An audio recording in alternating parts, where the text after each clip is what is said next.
Hello दोस्तों, स्वागत है आपका नॉवल वाणी पर। एक ऐसी दुनिया जहां अल्फाज जिंदा होते हैं। यहां हम आपको सुनाते हैं बेहतरीन रोमांटिक फैंटेसी, दिल धड़काने वाले थ्रिलर्स और हैरान कर देने वाली मिस्ट्रीज। आज की इस शानदार कहानी का पूरा क्रेडिट जाता है इसके ओरिजिनल ऑथर को। हमारा मकसद सिर्फ इन बेहतरीन कहानियों को एक नई आवाज देना है। तो चलिए, बिना किसी देरी के शुरू करते हैं आज का सफर।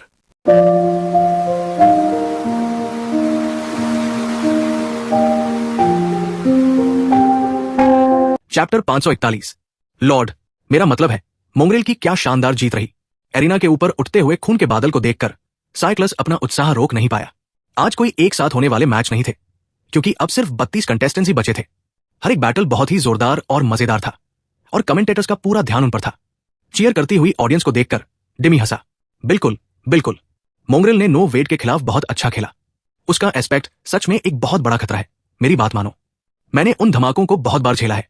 डिमी ड्रीमस्केप के पहले मशहूर ड्यूलिस्ट में से एक था।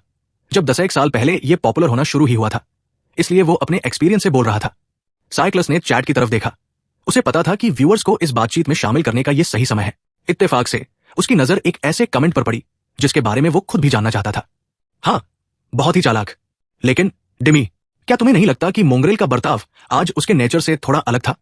मेरा मतलब है, उसने ड्रीमस्केप के एक इज्जतदार वेटरन को बेवकूफ बुला दिया, जबकि मोंगरेल हमेशा इतना नोबल, डिग्निफाइड और शूरवीर रहता है। डिमी ने थोड़ा सोचा और फिर नाम में सिर हिलाया। देखो साइक्लस, मैं पहले मोंगरेल की इज्जत करता था, लेकिन अब मैं सच में उसका फैन हो गया हूं। एक अच्छे फाइटर को किसी का बैटल स्टाइल जल्दी समझने में टैलेंट लगता है, ये सच है। मोंगरेल टैलेंटेड है, लेकिन वो समझदार भी है। वो मुस्कुराया, क्योंकि एक बेवकूफ को जल्दी पहचानने के लिए एक बहुत ही समझदार इंसान की जरूरत होती है। और इस बात में कोई शक नहीं है, ये आदमी एक नंबर का जोकर है।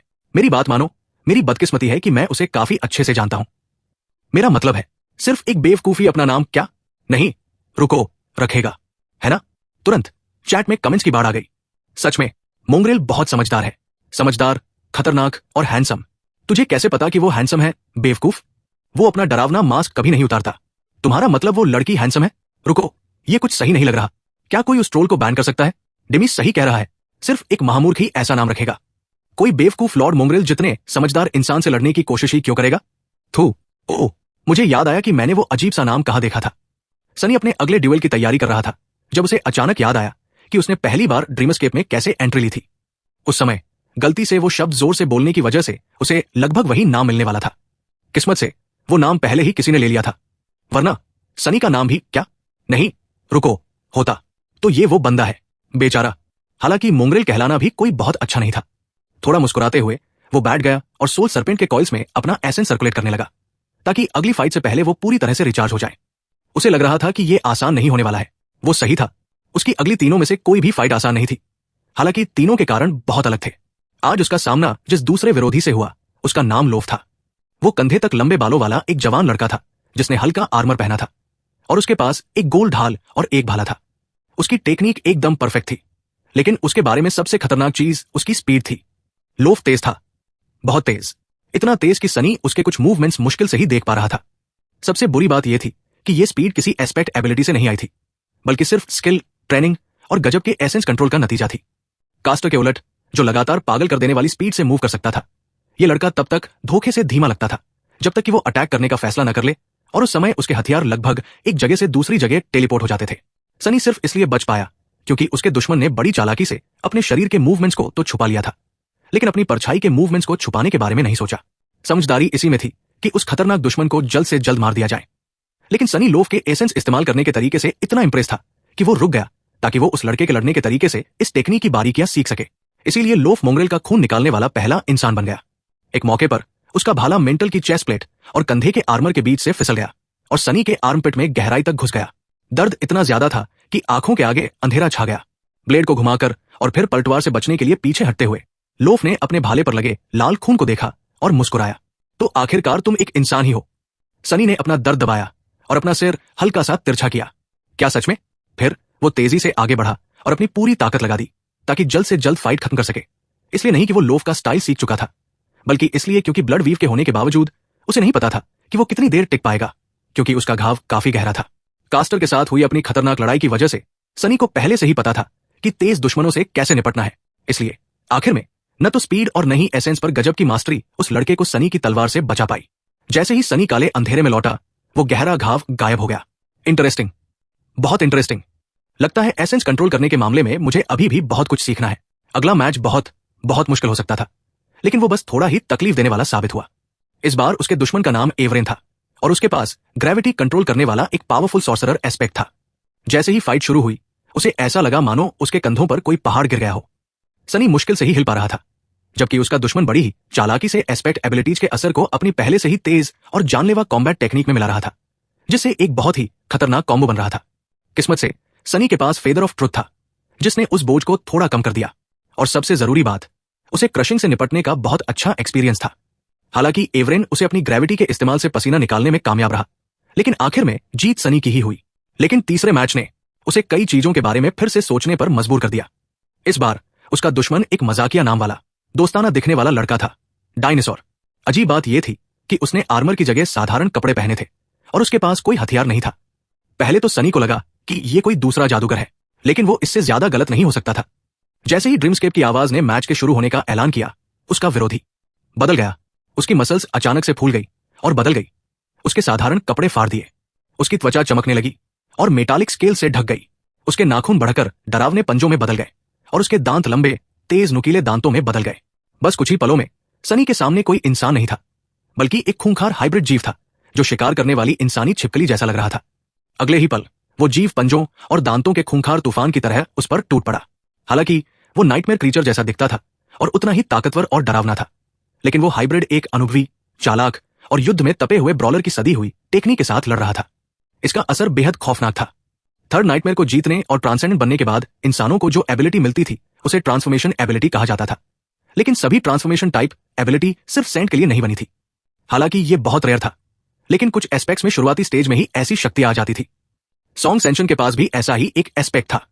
हालांकि सनी को पता था कि ऐसे अवेकन होते हैं, लेकिन किसी के साथ असल में लड़ने का ये उसका पहला मौका था। और वो क्या शानदार लड़ाई थी। वो पूरे टूर्नामेंट का दूसरा सबसे बेहतरीन तमाशा कहलाने के लायक था। ये पहली ऐसी लड़ाई भी थी जहां सनी को लगा कि वो सच में हार सकता है। दुश्मन बहुत ज्यादा ताकतवर, खूंखार और हावी होने वाला था, और साथ ही वो स्किल्ड, स्मार्ट और चालाक भी था। उससे लड़ना ऐसा था जैसे किसी शैतान या कम से कम किसी दानव से लड़ना। असल में हालांकि सनी को इसका कोई अंदाजा नहीं था, लेकिन नेटवर्क पर उनकी इस लड़ाई को इसी नाम से बुलाया जा रहा था, दो दानवों की लड़ाई, और इनमें से एक दानव का गिरना तय था। ड्रीमस्केप में और अपने कम्युनिकेटर्स की स्क्रीन पर ब्रॉडकास्ट देख रहे अनगिनत दर्शकों की हैरान नजरों के सामने मोंगरेल को उस भड़कते हुए मॉन्स्टर ने पीछे धकेल दिया था, और उसकी डार्क ओडाची स्टील के स्केल्स पर बिना कोई खरोंच छोड़े फिसल रही थी। उसके किसी भी वार का कोई असर होता नहीं दिख रहा था। लेकिन फिर कुछ बदला।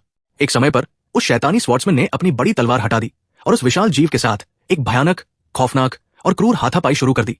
अपने दुश्मन पर हमला करने के लिए अपने मुक्कों, पैरों और यहां तक कि अपने मांस के सींगों का भी इस्तेमाल किया। उसका स्टाइल बदल गया, जंगली और खूंखार हो गया, जो अंदर से खतरनाक और पूरी तरह से बेरहम था। जो लोग कुछ समय से मोंगरेल को फॉलो कर रहे थे और कॉम्बैट के बारे में अच्छी खासी जानकारी रखते थे, वे उस स्टाइल को पहचान कर हैरान रह गए। ये लड़ने का वही पुराना और भयानक तरीका था जो हाल ही में गेट डिजास्टर के दौरान बैरो रैट्स ने इस्तेमाल किया था। मतलब मोंगरेल नाइटमेयर क्रीचर से भी सीख सकता था। कितनी खौफनाक बात है, वो बेरहम और क्रूर लड़ाई काफी लंबे समय तक चली। आखिर में दोनों फाइटर्स लहूलुहान और टूट चुके थे। उनके शरीर बुरी तरह घायल थे, लेकिन उनकी मारने की इच्छा अभी भी उतनी ही तेज और अटल थी। मोंगरेल का ओनेक्स आर्मर उन मजबूत पंजों के लगातार हमलों से कई जगह से चटक गया था, लेकिन उस हाइब्रिड के स्केल्स भी टूट फूट गए थे और उसकी चाल लगातार धीमी पड़ती जा रही थी। और फिर अचानक से ही सब कुछ खत्म हो गया। मोंगरेल ने अपने दुश्मन को एक आर्म लॉक में जकड़ लिया था और फिर अपनी पूरी ताकत लगाते हुए उसे मोड़ दिया। एरिना में कुछ देर पहले छाए उस सन्नाटे में एक जोर की टूटने की आवाज सुनाई दी और उस जीव की गर्दन अचानक एक अजीब से एंगल पर मुड़ गई। शुरुआत में लोगों को अपनी आंखों पर यकीन ही नहीं हुआ। जब उस हाइब्रिड रेप्टाइल का भारी भरकम शरीर कांपा और फिर सफेद चिंगारियों में बदल गया, तब जाकर उन्होंने अपनी आंखें चौड़ी की और हैरानी, खुशी और तारीफ के साथ चिल्लाने लगे। हल्का सा झूमते हुए सनी ने गायब होती हुई उन चिंगारियों को देखा और मुस्कुरा दिया। बस एक और बचा है। मैं सोच रहा हूं कि इस बार मुझे क्या मिलेगा। चैप्टर 542। सनी को इन 3 ड्यूएल्स के लिए काफी अच्छे रिवॉर्ड्स मिले थे। खैर, कम से कम 2 के लिए तो जरूर। एक सेकंड टीयर की असेंडेड मेमोरी थी, जो कि एक तीर था। दूसरी सेकंड टीयर की एक असेंडेड ढाल थी। दोनों के इंचेंटमेंट्स काफी अच्छे थे, लेकिन उसके पास उन्हें डिटेल में समझने का टाइम नहीं था। उसे बस इतना समझ आ गया था कि ये मेमोरीज इतनी अच्छी थी कि इन्हें सैंड को खिलाया न जाए। हालांकि तीसरा रिवॉर्ड एक बहुत बड़ी निराशा थी। किसी और के लिए यह बहुत शानदार बात होती, पूरे 100 सोल शार्ड्स, उससे कम नहीं। रियल दुनिया में यह बहुत कीमती चीज थी। छोटी लेगेसी क्लैंस भी इतनी बड़ी अमाउंट को मना नहीं करती, लेकिन क्योंकि सनी इसे क्लेम नहीं कर सकता था, इसलिए उसे कुछ नहीं मिला। सत्यानाश। हालांकि उसकी निराशा ज्यादा देर तक नहीं रही। आखिर में इसका कोई खास मतलब नहीं था। असली इनाम तो वो था जो पहले और दूसरे नंबर पर आने वालों को मिलने वाला था, और सनी ने फाइनल ड्यूएल में अपनी जगह पहले ही पक्की कर ली थी। विनर और रनरअप को क्लैन वैलर की पर्सनल आर्मरी से मेमोरीज मिलने वाली थी, और ये एक ऐसी चीज थी जो हर अवेकन चाहता था, क्योंकि ग्रेट क्लैन सिर्फ अपने नाइट्स के लिए ही मशहूर नहीं था, वो अपने फोर्जर्स के लिए भी फेमस था। वैलर फैमिली के मेंबर्स को अक्सर ऐसे एस्पेक्ट्स मिलते थे जो हथियार बनाने और क्रिएट करने से जुड़े होते थे। उनमें से कुछ तो मेमोरीज तक बना सकते थे, जो खास तौर पर नाइटमेयर क्रीचर्स को तबाह करने और ड्रीम रेल्म के खतरनाक इलाकों को जीतने के लिए डिजाइन की गई हों। सनी को शक था कि वो किसी पब्लिक टूर्नामेंट के लिए इनाम के तौर पर कोई बहुत ही अनोखी चीज रखेंगे, लेकिन उनके खजाने से निकलने वाली कोई भी चीज कीमती ही होने वाली थी। और तो और उसने अपनी शैडो डांस की मास्टरी को भी काफी बढ़ा लिया था। खासकर पिछले 3 ड्यूएल्स ने उसे इसके दूसरे स्टेप को समझने के और भी करीब पहुंचा दिया था। अब उसे ऐसा लग रहा था मानो वो बस उसकी पहुंच में ही है। इसलिए कुल मिलाकर इस टूर्नामेंट में हिस्सा लेना एक काफी अच्छा आइडिया था। मुझे सच में रेन को थैंक्स बोलना चाहिए। नहीं, रुको, उसे तो पता ही नहीं है कि मैं हिस्सा ले रहा हूं। और वैसे भी मैं टूर्नामेंट में हिस्सा नहीं ले रहा हूं, मोंगरेल ले रहा है। शिट, सब कुछ इतना उलझा हुआ क्यों है? मुझे सच में थोड़ी देर आराम कर लेना चाहिए। डायनासोर के साथ लड़ाई के बाद उसकी हालत कुछ ठीक नहीं थी। वो लड़ाई किसी कत्लेआम से कम नहीं थी। यहां तक कि सनी, जिसे आमतौर पर ब्रुटैलिटी में मजा आता था, वो भी ये देखकर थोड़ा हैरान था कि आखिर में वो कितनी हिंसक हो गई। ड्यूएल के खत्म होते ही उसके घाव तो गायब हो गए थे, लेकिन दिमागी थकान अभी भी बनी हुई थी। उसका एसेंस भी काफी खर्च हो चुका था, क्योंकि ड्रीम एस्केप इसी तरह काम करता था। किस्मत से टूर्नामेंट के आयोजक इतने समझदार थे कि उन्होंने फाइनल फाइट जल्दी नहीं रखी थी। पहले, तीसरे और चौथे नंबर के लिए ड्यूएल होगा, साथ ही कुछ एंटरटेनमेंट भी। उसके पास आराम करने और रिकवर होने के लिए कई घंटे थे। थकावट भरी सांस लेते हुए सनी ड्रीमस्केप से बाहर निकला, पॉड से बाहर आया और अपने लिए एक टेस्टी डिनर बनाने चला गया। खाना खाते हुए सनी ने अपने विरोधी के बारे में रिसर्च की। इस साल फाइनल ड्यूएल थोड़ा अलग होने वाला था, क्योंकि दोनों ही चैलेंजर्स कोई ऐसे पावरफुल नए खिलाड़ी नहीं थे जो टूर्नामेंट का इनाम जीतने के लिए ड्रीम एस्केप में आए हों, बल्कि वे रेगुलर ड्यूलिस्ट थे। खैर, अगर मोंगरेल को उनमें गिना जा सके तो। उसने उस औरत के बारे में भी सुना था जिसका वो सामना करने वाला था, लेकिन ज्यादा नहीं। उसका नाम क्वीन भी था, और वो लगभग सनी जितनी ही रहस्यमयी थी। बाकी पॉपुलर ड्यूलिस्ट के उलट वो अपनी फाइट्स को ब्रॉडकास्ट या प्रमोट नहीं करती थी, बल्कि वो अनजान बने रहना और नजरों से दूर रहना ही पसंद करती थी। ऐसा लगता था कि उसे सिर्फ ड्यूएलिंग में ही दिलचस्पी थी और किसी चीज में नहीं। उसे जितना पता था, क्वीन भी कभी कोई ड्यूएल नहीं हारी थी। वो एरिना की अनडिफिटेड चैंपियन थी। इतनी पावरफुल औरत एक फेक गेम में टाइम क्यों बिताएगी? उसे कोई अंदाजा नहीं था। लेकिन सनी किसी को जज करने वाला कौन था, क्योंकि वो खुद भी बेहतर काम होने के बावजूद वहां अपना टाइम बर्बाद कर रहा था।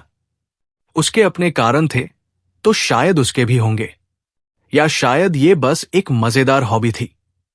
खैर, जो भी हो, नेटवर्क पर थ्योरीज भरी पड़ी थी कि क्वीन बी कौन हो सकती है। यहां तक कि एक अफवाह यह भी थी कि वो कोई इंसान ही नहीं, बल्कि प्लेयर्स को टॉप स्पॉट तक पहुंचने से रोकने और उन्हें हमेशा बेहतर बनने के लिए मोटिवेट करने के लिए बनाया गया एक आर्टिफिशियल कंस्ट्रक्ट है, जो कि जाहिर तौर पर पूरी तरह से बेवकूफी थी, ये देखते हुए कि ड्रीमस्केप असली इंटेलिजेंस की नकल नहीं कर सकता था। अगर ऐसा होता तो अवेकेंड एक दूसरे से लड़ने में टाइम बर्बाद नहीं करते और उसकी बजाय सिमुलेटेड नाइटमेयर क्रीचर्स के खिलाफ ट्रेनिंग करते। लेकिन लोग वही मानते थे जो वो मानना चाहते थे, और लोग पागल भी थे। ये क्या बकवास है। सनी ने एक अजीब से एक्सप्रेशन के साथ कम्युनिकेटर को देखा। बिना किसी हैरानी के क्वीन बी के पास पागल फैंस की अपनी एक आर्मी थी। हालांकि उसे ऐसी कोई आर्मी चाहिए नहीं थी, और अभी वो आर्मी मोंगरेल के अनचाहे फॉलोवर्स की भीड़ के साथ पूरी तरह से जंग में उलझी हुई थी। नेटवर्क दोनों तरफ से उगल रहे जहर और नफरत से भरा हुआ था। लॉर्ड मोंगरेल, वो लूजर, थू, जब वो किंग मोंगरेल बन जाए तब वापस आना, गवार बेवकूफों, अबे बेवकूफ। मोंगरेल ने कभी लॉर्ड होने का दावा नहीं किया और वो राजा बनना भी नहीं चाहेगा। मोंगरेल हम आम लोगों में से एक है। अगर किसी जालिम राजा को फॉलो करना है तो प्राइवेट में करो, भेड़ो। किसे भेड़ बोल रहा है बे? तू खुद भेड़ है। उस अजीब से मोंगरेल के सिर पर सच में सींग है, इसलिए मिमी आने से पहले सोच लिया कर। गाइज, क्या हम सब शांत हो सकते हैं? हम बहस क्यों कर रहे हैं? क्या यह साफ नहीं है कि मोंगरेल ही क्वीन भी है? वो दोनों एक ही इंसान है, कोई ड्यूएल नहीं होगा। वो बंदा पागल है। मोंगरेल हमारी नोबल क्वीन की छोटी उंगली की भी बराबरी नहीं कर सकता। वो बंदा पागल हो गया है। वो घटिया वानाबी प्रिंसेस हमारे इज्जतदार लॉर्ड मोंगरेल की बराबरी नहीं कर सकती। बकवास। खैर, कम से कम हम इस बात पर तो सहमत हो ही सकते हैं कि ऊपर कमेंट करने वाला बेवकूफ है। तू बेवकूफ है। शायद नहीं। सनी स्क्रीन को घूरता रहा, उसकी आंख फड़क रही थी। थोड़ी देर बाद उसने मुंह फेर लिया। इंसानियत एक गलती है। शायद अब किसी और को मौका देने का समय आ गया है। मैंने सुना है कि मशरूम काफी अच्छी प्रजाति होते हैं। कम्युनिकेटर को बंद करते हुए सनी ने अपना खाना खाने पर ध्यान लगाया। हालांकि उस सारी बकवास ने लगभग उसकी भूख ही मार दी थी। हालांकि सनी की भूख उतनी ही जिद्दी थी जितना कि वो खुद था, शायद उससे भी ज्यादा। उसे मारना लगभग नामुमकिन था। कुछ घंटों बाद सनी एरिना में वापस लौट आया। अब इस तमाशे को खत्म करने और अपना इनाम लेने का समय आ गया था। हालांकि सबसे पहले उसे अब तक के सबसे मजबूत दुश्मन को हराना था। सब ठीक हो जाएगा। मुझे वैसे भी एक अच्छी मेमोरी तो मिलेगी ही, लेकिन जीतना कहीं ज्यादा अच्छा होगा। जैसे ही वो सामने आया, भीड़ खुशी से चिल्लाने लगी। चैप्टर 543। उस जोरदार चीख पुकार को सुनकर सनी लगभग चौंक गया। टूर्नामेंट का आखिरी ड्यूएल बाकी सभी से अलग था।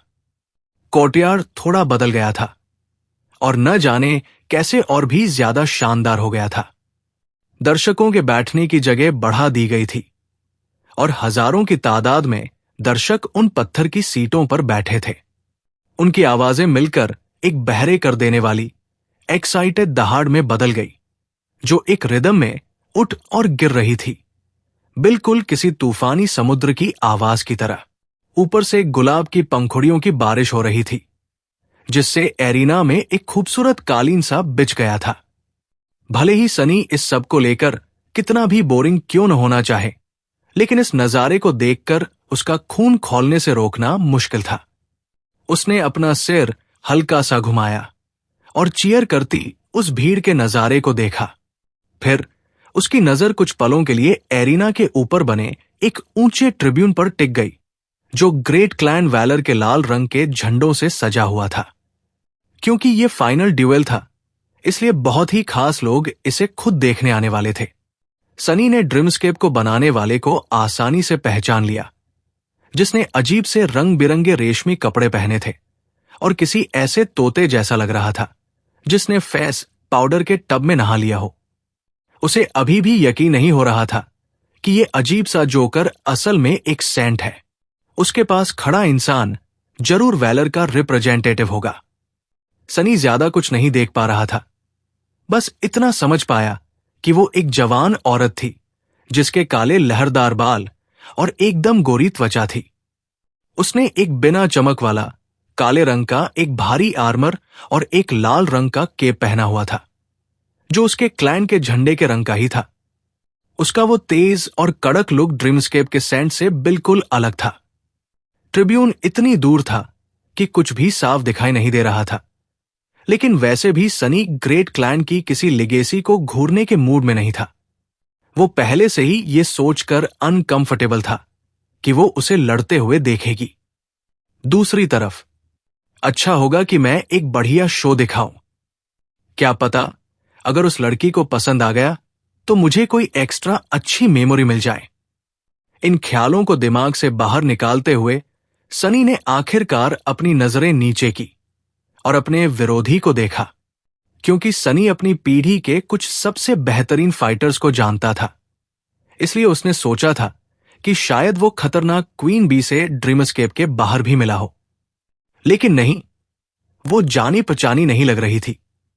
वो मशहूर ड्यूलिस्ट शायद 30 के आसपास की थी, और हालांकि उसका आधा चेहरा एक एलिगेंट हाफ मास्क के पीछे छिपा था, उसे यकीन था कि उसने उसे पहले कभी नहीं देखा था।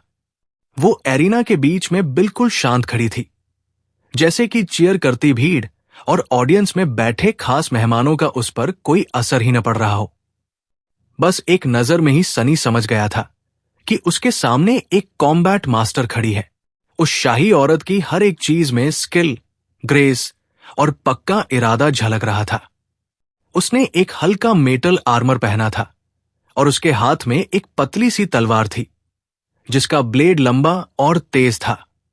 उसके अंदर एक अजीब सी शांति थी जो न जाने कैसे एक ही समय पर अनजान और जानी पहचानी दोनों लग रही थी। क्लैरिटी, नेव भी तो कभी कभी ऐसी ही वाइब देती थी।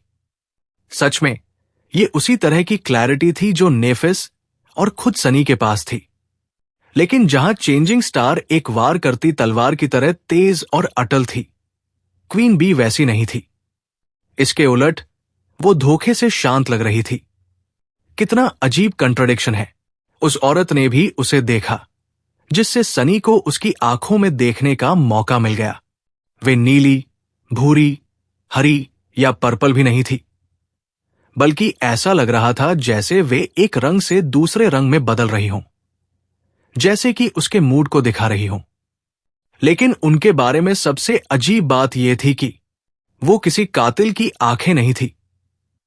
सनी जानता था कि किसी कातिल को कैसे पहचाना जाता है, क्योंकि वो खुद भी एक कातिल था।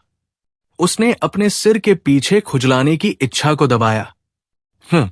कॉम्बैट मास्टर, लेकिन कातिल नहीं। मुझे मत बताना कि ये सच में बस उसकी हॉबी है। ये किस तरह की हॉबी थी? खैर, जो भी हो, इससे उसके लिए चीजें थोड़ी आसान होने वाली थी। हां, क्वीन बी भले ही एक बेहतरीन ड्यूलिस्ट हो, वरना वो टूर्नामेंट के फिनाले तक नहीं पहुंच पाती, लेकिन जान से मारने की इंस्टिंक्ट के बिना सनी जैसे इंसान को हराना लगभग नामुमकिन होगा। उसके लिए लड़ाई कोई इंटरेस्टिंग या मजेदार चीज नहीं थी। वो ऐसा मजे के लिए या यहां तक कि अपने प्रोफेशन के तौर पर भी नहीं करता था। ये बस उसकी जिंदगी थी। गॉड ऑफ वॉर को गॉड ऑफ लाइफ ऐसे ही नहीं कहा जाता था। जिंदगी एक लगातार चलने वाला बेरहम स्ट्रगल थी, और सनी ये बात ज्यादातर लोगों से बेहतर जानता था। इसीलिए वो एक इतना खूंखार और क्रूर फाइटर था जो अपने दुश्मन को तबाह करने का एक छोटा सा भी मौका नहीं छोड़ता था। इसका मतलब ये नहीं था कि ये मैच आसान होने वाला था। कातिल हो या ना हो, क्वीन बी अभी भी एक खौफनाक दुश्मन थी। एक लंबी सांस के साथ उसने अपनी ब्लैक ओडाची को बुलाया, उसका ब्लेड अपने कंधे पर रखा और आगे बढ़ा। तुरही बजी और ड्रीमस्केप की आवाज ने फाइटर्स के नामों का ऐलान किया, और उसके बाद एक सीरियस स्पीच शुरू कर दी। सनी ने उसे नहीं सुना और बस एरिना के बीच में गया, फिर थोड़ा हिचकिचाते हुए उस ग्रेसफुल औरत के सामने एक छोटा सा अजीब सा बो किया। वो कोई बहुत तमीजदार इंसान नहीं था, लेकिन इस सिचुएशन में बो करना किसी तरह सही लग रहा था। क्वीन बी ने उसे शांति से देखा और हल्का सा सिर हिलाया। फिर उसने अपनी तलवार को पोजीशन में उठाया। यह थोड़ा ट्रिकी होने वाला है। उसने एक लंबी सांस ली, सोल सरपेंट के हिल्ट को पकड़ा और बिजली की तेजी से हमला कर दिया। टाइम बर्बाद करने का क्या फायदा था? सनी एक ही झटके में अपने विरोधी पर हावी होने की कोशिश कर रहा था, लेकिन जाहिर है वो नाकाम रहा। उस पतली तलवार का लंबा ब्लेड गजब की स्पीड से हवा में लहराया और उसे क्वीन बी के करीब जाकर एक भी वार करने से रोक दिया। कुछ सेकंड के लिए एरिना में सिर्फ स्टील के टकराने की आवाज के अलावा और कुछ नहीं सुनाई दे रहा था। ऑडियंस भी शांत हो गई थी और सांस रोके उस शानदार लड़ाई को देख रही थी। पिछले मैचों के उलट इस लड़ाई में ऐसा कुछ भी दिखावटी या खास तौर पर शानदार नहीं था। ये मोंगरिल और उस खौफनाक शेपशिफ्टर डायनासोर के बीच हुई लड़ाई जितनी क्रूर नहीं थी, नहीं ये ग्रेविटी जादूगर एवरेन के खिलाफ हुई उसकी लड़ाई जितनी अजीब और एक्साइटिंग थी। इसमें कोई कमाल की एस्पेक्ट एबिलिटीज हवा में नहीं उड़ रही थी, बल्कि ये सब पूरी तरह से स्किल, स्टील और टेक्निक का खेल था। हालांकि जो लोग कॉम्बैट के बारे में थोड़ा बहुत भी जानते थे, वो इस जोरदार लड़ाई से अपनी नजरें नहीं हटा पा रहे थे। फाइटर्स का हर वार, हर ब्लॉक, हर कदम एकदम सटीक, गहरी समझ और साफ इरादे से भरा हुआ था। ये दो मास्टर्स की लड़ाई थी और इसलिए ये इस टूर्नामेंट में अब तक देखी गई किसी भी चीज से कहीं ज्यादा रोमांचक और सांसें रोक देने वाली थी। हालांकि सनी को ऑडियंस के मुकाबले बहुत कम मजा आ रहा था। सच कहूं तो उसे बिल्कुल भी मजा नहीं आ रहा था। ये क्या बकवास है? ये हो क्या रहा है? चैप्टर 544। इस ड्यूएल में कुछ बहुत बहुत गलत था। उसने ये लगभग तुरंत ही नोटिस कर लिया था, लेकिन वो पूरी फाइट को बिगड़ने से रोकने के लिए कुछ नहीं कर पाया।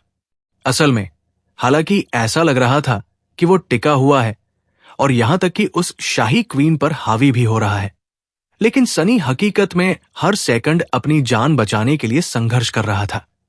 ये औरत बहुत अजीब थी। उसकी परछाई में कुछ तो गड़बड़ थी। वो खौफनाक, अजीब सी गड़बड़ नहीं जो उसने पहले ड्रीम रेल में महसूस की थी, बल्कि एक बहुत ही आम सी गड़बड़ जिसने उसे पूरी तरह से कंफ्यूज कर दिया था। ऐसा लग रहा था मानो परछाई के हिलने और उस औरत के हिलने के तरीके के बीच कोई हल्का सा डिस्कनेक्ट था। और तो और, हालांकि सनी क्वीन बी के मूवमेंट्स और फुटवर्क को बहुत ध्यान से देख रहा था ताकि वो उसके अगले हमलों का अंदाजा लगा सके और उन पर रिएक्ट कर सके, लेकिन हर बार उससे हल्की सी चूक हो रही थी। अगर उसकी तलवार अपनी जगह से 1 सेंटीमीटर भी खिसक जाती तो वो फाइट के पूरे रिदम को बिगाड़ने और उसके दुश्मन को उसके डिफेंस को तोड़ने का मौका देने के लिए काफी था। वो ऐसा कैसे कर रही है?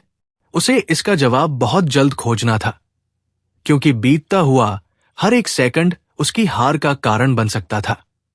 सनी ने सामने से आ रहे एक वार को रोकने की कोशिश की, लेकिन एक बार फिर कुछ मिलीमीटर से चूक गया।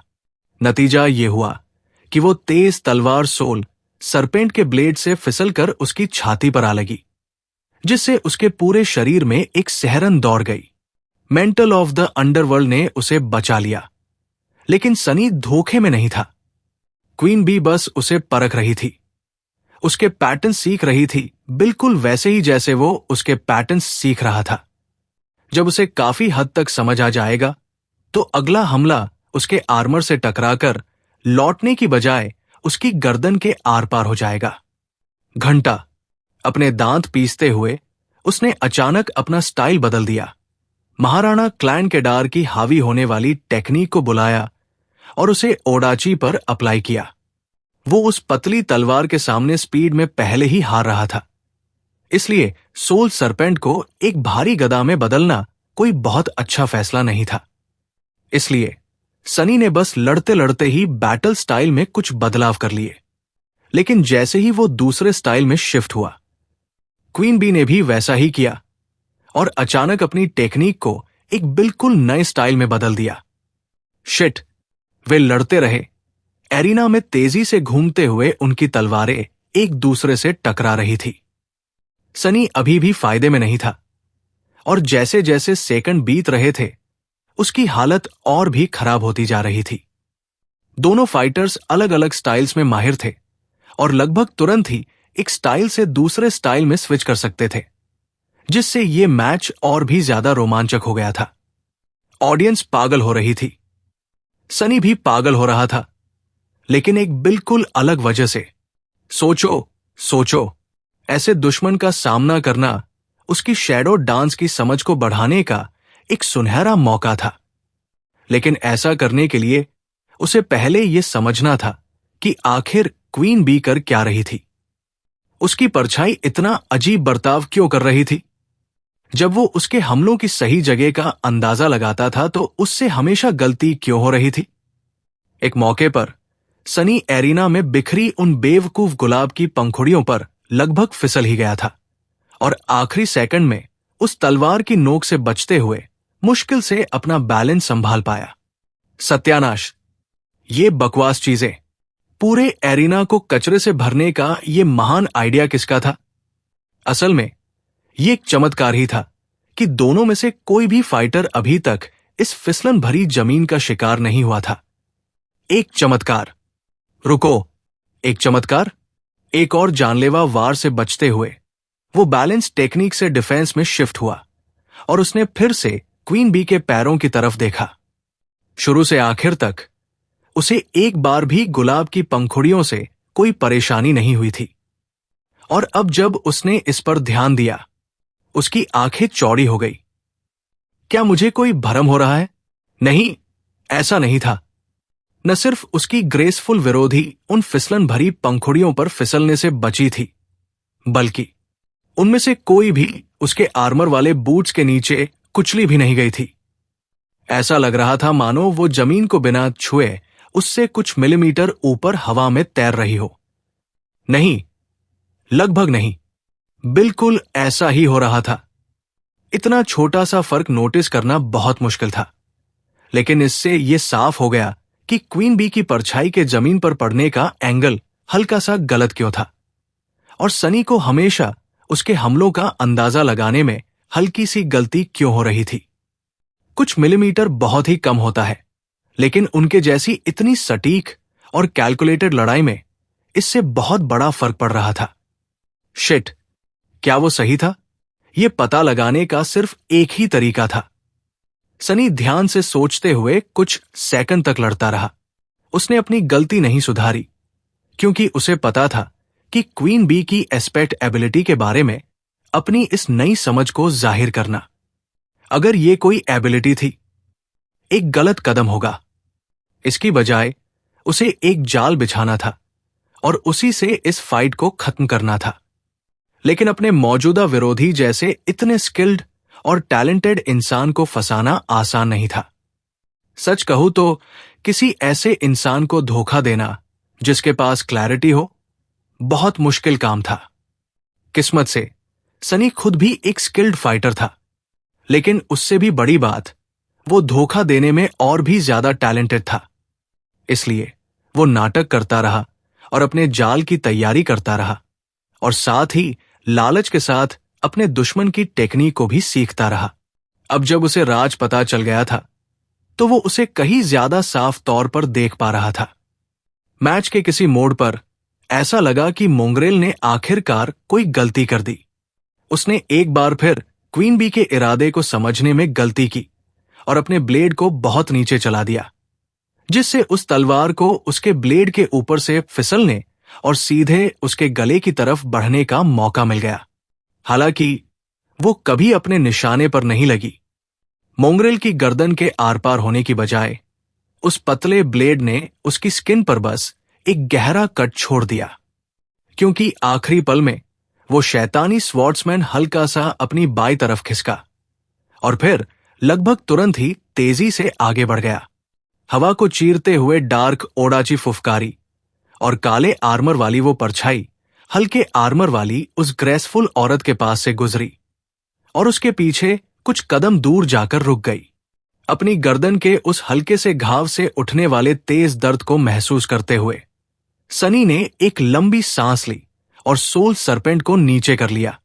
उसके पीछे क्वीन भी हल्की सी झूल गई और फिर सफेद चिंगारियों के एक तूफान में बदल गई। कुछ सेकंड के लिए वो शानदार कोर्टयार्ड बिल्कुल शांत रहा और फिर वो भीड़ की कान फोड़ देने वाली खुशी की चीखों से गूंज उठा। जोर जोर से सांसें लेते हुए सनी ने जश्न मनाते दर्शकों को देखा। क्या मैंने सच में ये कर दिया? क्या मैं जीत गया? मानो उसके सवाल का जवाब देने के लिए ड्रीमस्केप की आवाज ने ऐलान किया, चैलेंजर क्वीन भी एलिमिनेट हो गई है। जीतने वाले की जय हो। इस साल के ड्रीम टूर्नामेंट का चैंपियन है। हालांकि वो प्यारी सी आवाज भीड़ के नारों में दब गई। Mongrel, mongrel, mongrel. Chapter 545। Sunny हल्का सा झूल गया और उसने सोल सरपेंट को जमीन में गाड़ दिया और सहारे के लिए उस पर झुक गया। उसकी सांसें भारी और टूटी हुई थी। उसकी गर्दन का घाव पहले ही गायब हो चुका था, लेकिन उसके भयानक आर्मर की काली सतह पर खून की कुछ बूंदें अभी भी मौजूद थी। उसके चारों तरफ भीड़ पागल हो रही थी। Mongrel, mongrel, mongrel. उस नोबल क्वीन के खिलाफ हुई लड़ाई उसकी कुछ पिछली लड़ाइयों जितनी जंगली और खूनी नहीं थी, लेकिन वो उनसे कहीं ज्यादा मुश्किल थी। हालांकि दोनों ही फाइटर्स सिर्फ एक ही वार कर पाए थे, लेकिन इस ड्यूएल में उन्हें जिस दिमागी दबाव और फिजिकल मेहनत की जरूरत पड़ी थी वो बहुत ही ज्यादा थी। एक असली बैटल मास्टर का सामना करना एक बहुत मुश्किल टेस्ट था। सनी पूरी तरह से थक चुका था, लेकिन उससे भी ज्यादा वो चित से भरा हुआ था और गुस्से में था। सत्यानाश, मैं बस पहुंच ही गया था। भीड़ पर कोई ध्यान न देते हुए उसने अपनी आंखें बंद कर ली और ड्रीमस्केप की उस अनडिफिटेड चैंपियन के खिलाफ हुई उस जोरदार लड़ाई के आखिरी सेकंड्स में महसूस किए गए उस गायब होते एहसास पर ध्यान लगाने की कोशिश की। उनकी लड़ाई के दौरान उस चालाक क्वीन का राज समझने के बाद वो अपनी शैडो डांस की मास्टरी में एक ब्रेक थ्रू के बहुत करीब आ गया था।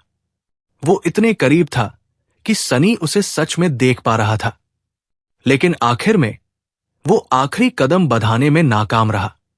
उसके रास्ते में एक न दिखने वाली रुकावट थी जिसने उसे पीछे धकेल दिया था, जिसे पार करना उसे नहीं आता था। अभी भी कुछ कमी थी। उसने जितने भी स्टाइल सीखे थे उन्होंने एक बहुत बड़ा और मजबूत बेस तैयार कर दिया था, लेकिन यह काफी नहीं था। इस पॉइंट पर वो जानता था कि दिक्कत क्वांटिटी में नहीं थी। वो पहले ही ग्राउंड वर्क कर चुका था। फिर क्या? शैडो डांस की इस स्टेज को पूरा करने के लिए उसे क्या करने की जरूरत थी? क्या कोई ऐसी चीज ढूंढनी थी जो सबको जोड़ सके, या फिर और भी ज्यादा खतरनाक दुश्मनों का सामना करना था? सनी को नहीं पता था, जिससे वो बहुत ज्यादा फ्रस्ट्रेट हो रहा था। हालांकि उसे अपनी फ्रस्ट्रेशन को महसूस करने या इस बात पर गहराई से सोचने का कोई मौका ही नहीं मिला, क्योंकि अचानक एक गरजती हुई आवाज ने भीड़ के शोर को दबा दिया। ऊपर सेंट्रल ट्रिब्यून पर ड्रीमस्केप का सेंट अपनी सीट से उठ खड़ा हुआ था और अब एक शानदार स्माइल के साथ नीचे देख रहा था और पहले से ही एक एक्साइटेड स्पीच के बीच में था। सही कहा, मैं जीत गया। मुझे मेरा इनाम मिलने वाला है। सनी ने मास्क के पीछे स्माइल की और सीधा खड़ा हो गया, ओडाची को उठाया और वापस अपने कंधे पर रख लिया।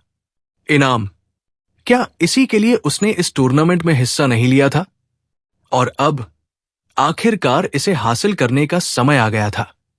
वो सेंट बस बोले जा रहा था और सनी की तारीफों के पुल बांध रहा था। ग्लोरी, मार्वलस, अवेकन की ड्यूटी, सच्चा योद्धा, बहादुरी, हिम्मत, इंसानियत का भविष्य, भगवान के लिए। क्या तुम सीधा मुद्दे पर आ सकते हो? सनी को उस सारी बकवास से कोई मतलब नहीं था। वो बस अपना इनाम लेना चाहता था और वहां से गायब होना चाहता था। हालांकि उसे दुनिया के सबसे डरावने बिजूका की तरह एरिना के बीचों बीच खड़ा होना पड़ा और उस बड़बोले सैंड के मुंह से निकल रहे भारी भरकम शब्दों की उस न खत्म होने वाली बारिश को बर्दाश्त करना पड़ा कुछ देर के लिए। ये बंदा औरत, इस इंसान को अपनी खुद की आवाज सुनना सच में बहुत पसंद है ना? कम से कम इससे उसे रिकवर होने का मौका तो मिल गया, जो एक जंग जैसा लगा। उसके बाद आखिरकार उस सेंट की वो लंबी स्पीच खत्म हुई और उसने वैलर के रिप्रेजेंटेटिव की तरफ इशारा किया। जीतने वाले को खुद इनाम देंगे। जैसे ही भीड़ ने तालियां बजाईं, काले आर्मर वाली वो जवान औरत खड़ी हुई और ट्रिब्यून के किनारे तक आई। फिर उसने ऑडियंस की तरफ देखकर स्माइल की और नीचे सनी को देखा। अचानक उसे अपनी रीढ़ की हड्डी में एक हल्की सी सिहरन दौड़ती हुई महसूस हुई।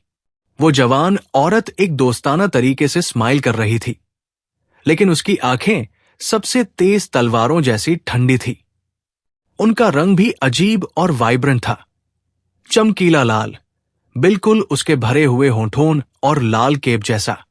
अपनी एकदम गोरी त्वचा और घने काले बालों के साथ वो खूबसूरत भी लग रही थी और डरावनी भी, किसी जानलेवा ब्लेड की तरह।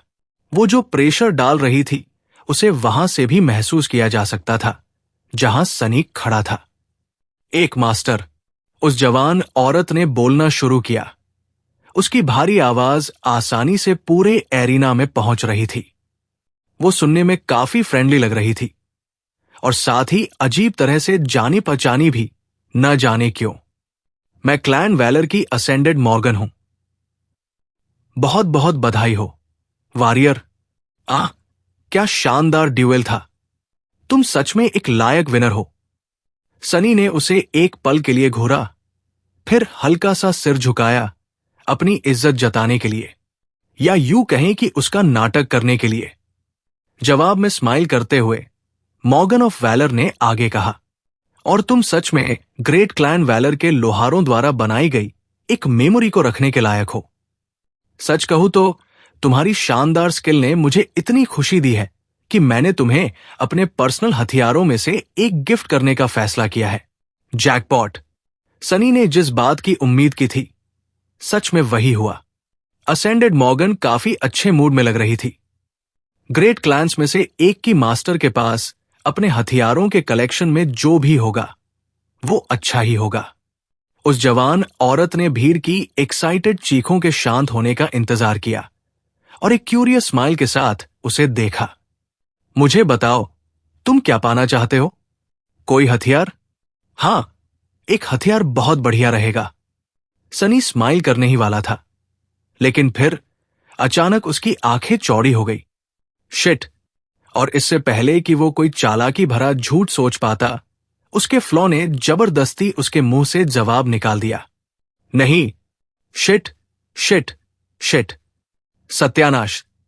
मॉर्गन ऑफ वैलर ने अपना सिर हल्का सा तिरछा किया। तो फिर एक आर्मर का सूट या फिर कोई पावरफुल चार्म? हां, दोनों ही अच्छे रहेंगे।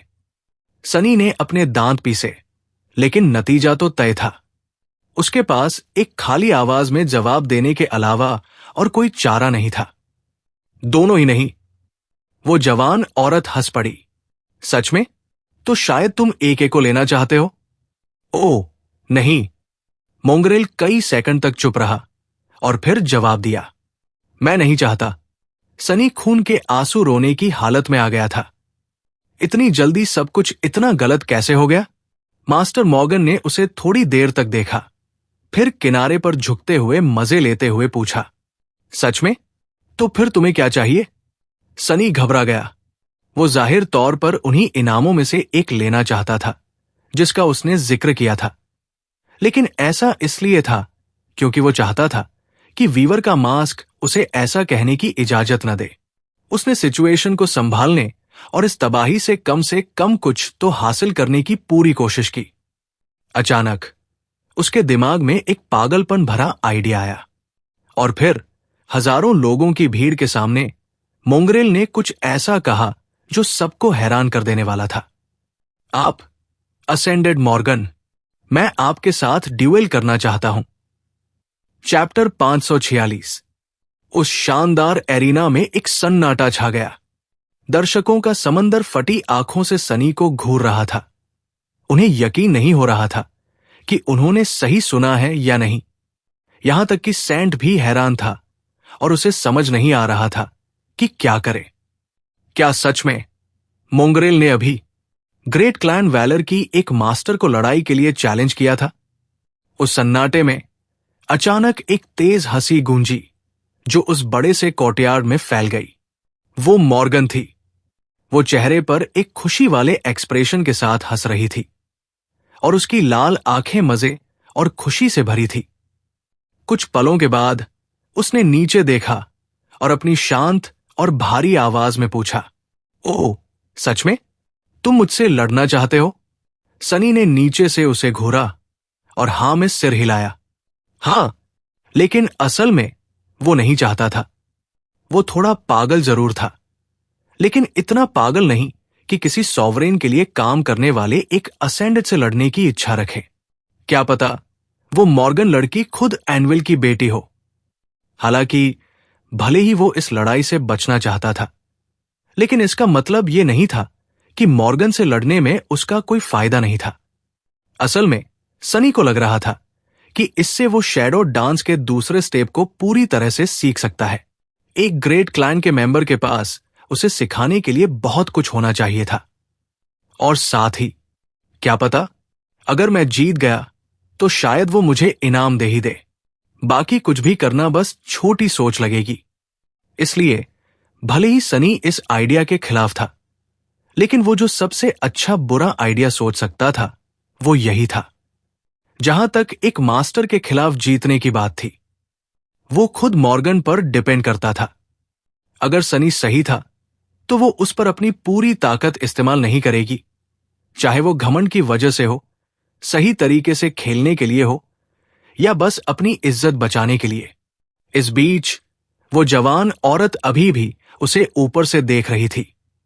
उसके लाल होठों पर एक हल्की सी स्माइल थी। कितनी बड़ी ख्वाहिश है। वो पीछे हटी और अगले ही पल भीड़ की सांसें अटक गई। मॉर्गन ऑफ वैलर आराम से किनारे से कूदी और नीचे आ गई और कुछ ही देर में दर्जनों मीटर नीचे एरिना के फ्लोर पर उतर गई। उसके टकराने की ताकत से गुलाब की पंखुड़ियों का एक तूफान हवा में उड़ गया, लेकिन वो जवान औरत बिल्कुल शांत लग रही थी। वो बस सीधी खड़ी हुई और उसी हल्की सी स्माइल के साथ सनी की तरफ बढ़ी। वो तुरंत टेंशन में आ गया। सत्यानाश, क्या उसने सच में इसे मान लिया? तब तक सनी को अभी भी उम्मीद थी कि मॉर्गन उसकी इस पागलपन भरी रिक्वेस्ट को मना कर देगी, लेकिन ऐसा लग रहा था कि वो इससे खुश थी। सनी के सामने रुककर उस जवान औरत ने उसे थोड़ी देर देखा और फिर वापस ट्रिब्यून की तरफ देखा। आदरणीय थेन, अगर आप चाहें। हैरान सेंट कुछ पलों तक चुप रहा और फिर अपना गला साफ किया। हां, बिल्कुल। लगभग तुरंत ही उस प्यारी सी आवाज ने ऐलान किया, चैलेंजर मॉर्गन ने एरिना में एंट्री ली है। मॉर्गन ने मोंगरेल को चैलेंज किया है। उसने स्माइल की, फिर वापस सनी की तरफ घूमी। ये सही है। मॉर्गन ने उसे एक पल के लिए देखा और फिर अपना सिर हिलाया। नहीं, इससे काम नहीं चलेगा। एक असेंडेड होने के नाते मैं किसी अवेकेन से, भले ही वो तुम्हारे जैसा स्किल्ड और शानदार ही क्यों न हो, मेरे खिलाफ ड्यूएल में सच में टिकने की उम्मीद नहीं कर सकती। तो हम क्या करें? उसने थोड़ा सोचा और फिर से स्माइल की। मेरे पास एक आइडिया है। इसके साथ ही उसका काला आर्मर और लाल केप अचानक लाल चिंगारियों के एक तूफान में बदल गया। वो जवान औरत अब एक सिंपल काले कपड़े में नंगे पैर खड़ी थी। फिर उसने अपना एक हाथ अपनी पीठ के पीछे छिपा लिया और दूसरे हाथ में एक बिल्कुल साधारण सी सीधी तलवार बुलाई। मैं सिर्फ एक हाथ और एक डोमेंट हथियार का इस्तेमाल करूंगी। 1 मिनट। अगर तुम मेरे खिलाफ 1 मिनट तक टिक गए तो जीत तुम्हारी होगी। ये सही रहेगा। सनी ने मास्क के पीछे गुस्से से देखा। क्या ये अपने आप में कुछ ज्यादा ही मगरूर नहीं है? कितनी घमंडी। और खूबसूरत। रुको, नहीं, कितनी घमंडी औरत है, भले ही उसे कैसा भी लग रहा हो। मॉर्गन का ऑफर बिल्कुल वही था जो सनी चाहता था। इस तरह उसके पास सच में जीतने का एक मौका था। और भी अच्छी बात यह थी कि उसे अपने आप को परछाइयों से बढ़ाने और अपनी और ताकत दिखाने की कोई जरूरत नहीं थी। उसे बस 60 सेकंड तक लड़ना था और उस थोड़े से टाइम में जितना हो सके उतना सीखने की कोशिश करनी थी। और अगर वो जीत जाता है तो शायद वो इनाम अभी भी उसका ही होगा। सोल सरपेंट को नीचे करते हुए सनी ने अपने असेंडेड विरोधी को घूरा और शांति से पूछा, क्या हम शुरू करें? उसकी स्माइल और बड़ी हो गई। आपका हुक्म सर। आंखों पर, मेरे लॉर्ड मोंगरेल। हालांकि आगे के लिए एक सलाह है, तुम्हें सच में इस बात का ध्यान रखना चाहिए कि तुम क्या चाहते हो। कुछ ही पल बाद सनी को एहसास हुआ कि 60 सेकंड एक जन्म जैसे लगने वाले थे। क्या ये क्या बकवास है? क्या ये इंसान भी है? शिट, मॉर्गन कितनी खौफनाक थी। इसे बताने के लिए सनी के पास शब्द नहीं थे। यह साफ था कि उसने खुद को रोक रखा था और अपनी पूरी ताकत इस्तेमाल नहीं की थी। लेकिन तब भी वो तुरंत हावी हो गई। उस सिंपल काले कपड़े में वो जवान औरत बस बहुत तेज, फुर्तीली और स्किल थी। उसने उसके मूवमेंट्स को ऐसे पत लिया जैसे वो कोई खुली किताब हो और आसानी से उसके डिफेंस को तोड़ दिया और मेंटल ऑफ द अंडरवर्ल्ड की काली सतह पर वार की बारिश कर दी। हालांकि उसकी तलवार उस मजबूत आर्मर को तोड़ने के लिए बहुत कमजोर थी, लेकिन हर वार में इतनी ताकत थी कि सनी कांप गया और उसके पूरे शरीर में तेज दर्द की लहरें दौड़ गई।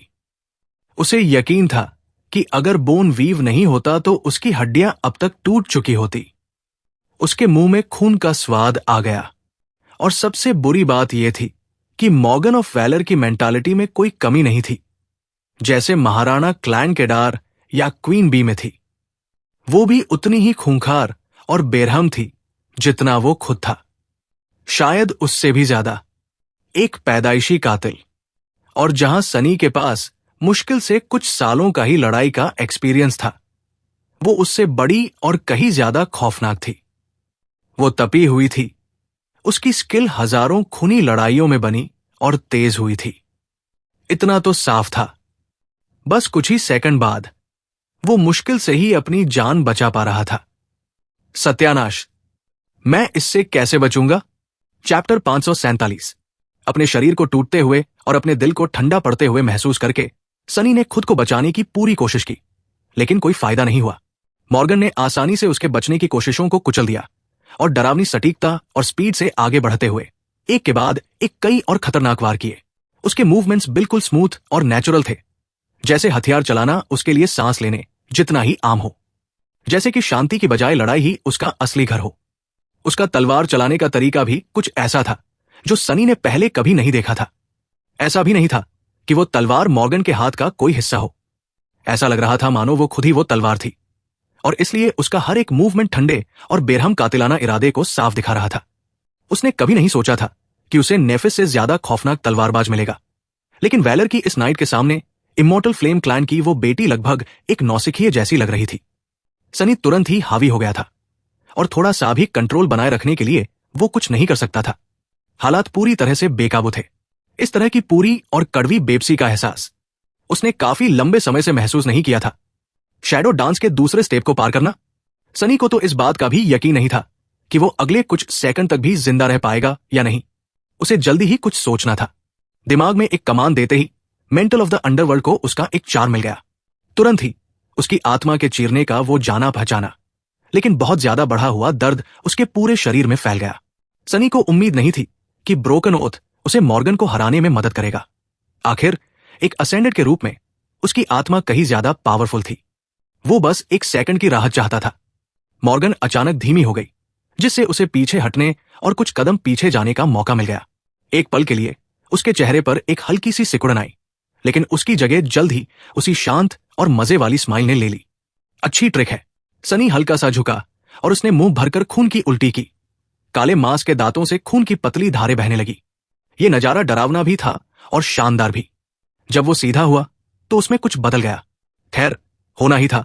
आखिर उसने ऑटम लीफ पर आराम कर रही दो परछाइयों को अपने शरीर के चारों ओर लिपटने का कमांड जो दिया था, तुरंत ही उसकी ताकत, स्पीड और सहने की क्षमता 3 गुना हो गई।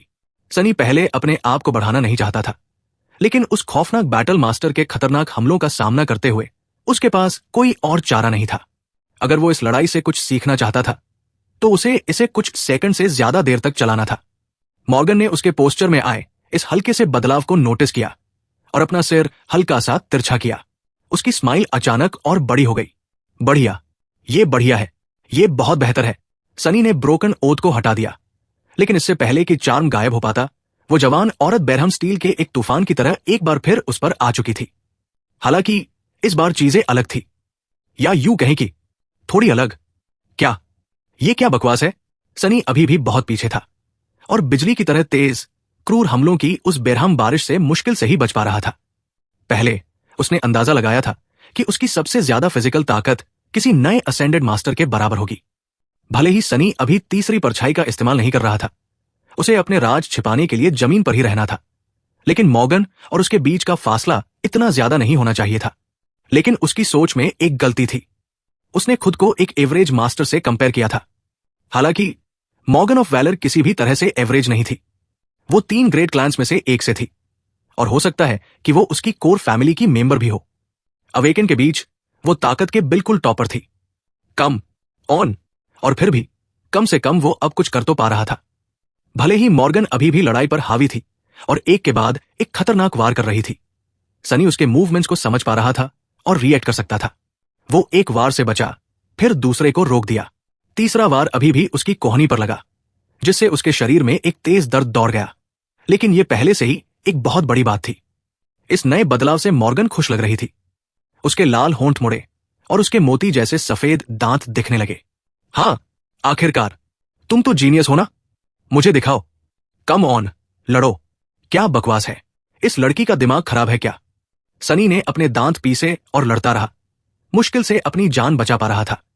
भले ही उसने खुद पर कितना भी जोर डाला, उस खौफनाक मास्टर के साथ टिके रहने के लिए उसने कितना भी संघर्ष किया, वो सिर्फ तुरंत खत्म होने से ही बच पा रहा था। लेकिन बस इतना ही। 2 परछाइयों से अपनी ताकत बढ़ाने के बावजूद सनी को जीतने की कोई उम्मीद नहीं दिख रही थी। इस बात के बावजूद कि मॉर्गन ने अपनी ताकत रोक रखी थी। वो बस एक मॉन्स्टर थी। नहीं, वो उससे भी कहीं ज्यादा डरावनी चीज थी।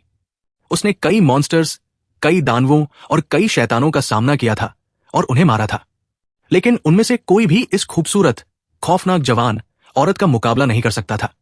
हालांकि भले ही वो हारने वाला था, लेकिन ये सब बेकार नहीं गया।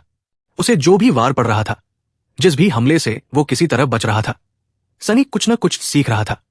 मॉर्गन का बैटल स्टाइल उसके समझने के लिए बहुत ऊंचा था, लेकिन उसकी जो भी झलक वो देख रहा था, वो उसके अंदर किसी चीज को भड़का रही थी। ऐसा लग रहा था मानो उसने कई स्टाइल्स को सीखकर एक मजबूत बेस बना लिया था, और अब इस खौफनाक जीव से लड़ने के पागल कर देने वाले प्रेशर की वजह से वो सब कुछ अलग और पूरे रूप में ढल रहा था। उसका शरीर ऐसा लग रहा था मानो वो टूटने के कगार पर हो, और उसकी नजर धीरे धीरे धुंधली हो रही थी। लेकिन सनी को महसूस हुआ, उसे लगा कि वो किसी बड़े खुलासे के करीब है, और जब वो हुआ तो ऐसा लगा मानो उसके दिमाग में कोई बड़ा सा दरवाजा खुल गया हो। अचानक उसने जितनी भी अलग अलग चीजें सीखी थी, वे सब आपस में जुड़ गई, जिससे वो उन सभी अलग अलग स्टाइल्स के बीच के कनेक्शन को समझ पाया जो उसने सीखे थे। वो इन स्टाइल्स को एक नए नजरिए से देख पा रहा था, और न सिर्फ उनके मकसद को समझ पा रहा था, बल्कि हर टेक्निक और मूवमेंट के पीछे के कारण को भी कहीं ज्यादा गहराई से समझ पा रहा था। हाँ, यही है। और इस नई समझ की वजह से सनी मॉर्गन के हमलों में एक कमी भी देख पाया, उसकी एक और इकलौती कमजोरी। हाँ, वो जवान औरत खुद इतनी पावरफुल और स्किल थी कि वो उसे खत्म नहीं कर सकता था, लेकिन उसकी तलवार, वो अलग बात थी। वो आखिर एक डोमेंट मेमोरी ही तो थी। तुरंत उसके दिमाग में एक प्लान बन गया। जैसे जैसे वक्त धीमा होता महसूस हुआ, सनी ने एक और वार को रोका, अपने शरीर को हल्का सा मोड़ा, और फिर अचानक उस चमकती तलवार की तरफ कदम बढ़ाया। उसके ब्लेड को अपने बाएं हाथ और धड़ के बीच पकड़ा, और फिर अपना दाया मुक्का उस पर दे मारा। उसने अपनी पूरी ताकत लगा दी, और आखिरी पल में जितना हो सके अपने गॉन्टलेट का वजन बढ़ा दिया। उसकी सारी मसल्स खिंच गई थी, और ऐसा लग रहा था मानो फटने वाली हो। मेंटल ऑफ द अंडरवर्ल्ड की मजबूत सतह से कई बार टकराने के बाद तलवार पहले ही कमजोर हो चुकी थी। इसलिए जब सनी का मुक्का उस पर पड़ा तो वो स्टील का ब्लेड टूटकर बिखर गया और कई नुकीले टुकड़ों में टूट गया। पकड़ लिया। एक गहरी एक्साइटमेंट में जलते हुए सनी अपना मूवमेंट करता रहा और मॉर्गन के बिना हथियार के होने का फायदा उठाते हुए सोल सरपेंट को उस पर नीचे लाने का निशाना बनाया, इससे पहले कि उसे यह समझने का समय मिले कि क्या हुआ है और वो अपने आप को संभाल पाए। लेकिन इससे पहले कि वो ऐसा कर पाता, अचानक उसकी छाती में एक भयंकर दर्द उठा और उसके हाथों से सारी ताकत चली गई। ओडाची का हिल्ट उसकी उंगलियों से फिसल गया और वो काली तलवार शांति से जमीन पर गिर गई। सनी झूल गया और फिर कंफ्यूजन में नीचे देखा। क्या क्या हुआ? उसने जो देखा उसका कोई मतलब नहीं बन रहा था। मॉर्गन का पीला पतला हाथ उसके आर्मर के आर पार निकल आया था और उसकी काली स्मूथ सतह से खून बह रहा था। उसने अपने नंगे हाथ से मेंटल ऑफ द अंडरवर्ल्ड को चीर दिया था और उसकी उंगलियां मांस और हड्डियों को चीरते हुए उसके दिल को फाड़ रही थी। सनी ने एक गलती कर दी थी। ये कैसे मुमकिन है? Ascended memory 6th tier. उसने ऊपर देखा। उसकी आंखों के आगे अंधेरा छा रहा था। क्या मरने पर ऐसा ही लगता है? सब कुछ काला था और अब वो सिर्फ 2 खूबसूरत लाल आंखें देख पा रहा था जो उसे अफसोस और निराशा के साथ देख रही थी। मॉर्गन ने एक लंबी सांस ली। 36 सेकंड। बहुत बढ़िया, तुम अच्छा लड़े। अंधेरे में डूबने से पहले सनी ने आखिरी चीज जो महसूस की वो थी उसके हाथ से उसके शरीर में जाने वाली एनर्जी की एक चिंगारी। और फिर उसने खुद को ड्रीम एस्केप के उस काले अंधेरे में पाया। उसका दर्द गायब हो गया था और उसके घाव भी। वो बिल्कुल ठीक और सेहतमंद महसूस कर रहा था। ड्यूएल खत्म हो गया था। जैसे ही उसने उस अंधेरे में घूरा, स्पेल ने धीरे से फुसफुसाते हुए कहा, आपको एक मेमोरी मिली है। लेकिन उसने कोई रिएक्शन नहीं दिया और माथे पर सिकुड़न लिए उस अंधेरे में देखता रहा। ऊपर कहीं अलग अलग एरिना को दिखाने वाली इमेजेस के पास कुछ शब्द तैर रहे थे। मोंगरेल जीत 923 इंच। हार 1।